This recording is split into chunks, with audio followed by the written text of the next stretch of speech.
哈弗 H6 和哈弗大狗这两款车应该怎么选？纯从我个人喜好啊，我喜欢哈弗大狗的外观，比较硬朗，特别像硬派越野车，方方正正的好看。但是大家要注意，长城汽车特别是哈弗，主要就是研究这个 SUV 车型，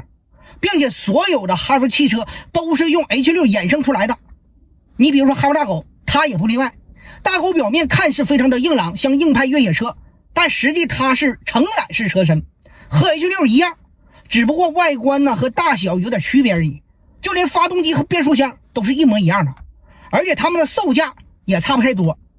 大狗呢稍微贵一些，那么选择 H6 你就不要再选择它的第二代国潮版了，国潮版费油啊，配置也不算太好。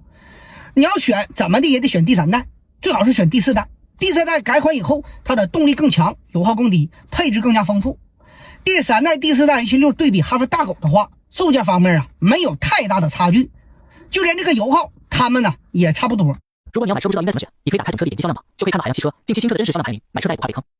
同样它俩都有4驱版本， 2.0T 匹配9档湿式双离合，动力油耗这块头子都没毛病。那么这两款车型你就是选择谁也没问题，主要还得看你个人喜好。我敢这么说吧，有 95% 以上的年轻朋友第一眼要是看着哈弗大狗的话，他就不会选择 H6 了。H6 虽然改款了，但是外观方面还不算太吸引人但是哈弗大狗它就不一样了，外观确实让人回味。你要是这两款车放在一起一样的价格，一样的动力和变速箱，油耗也差不太多，那要是你说你会选谁？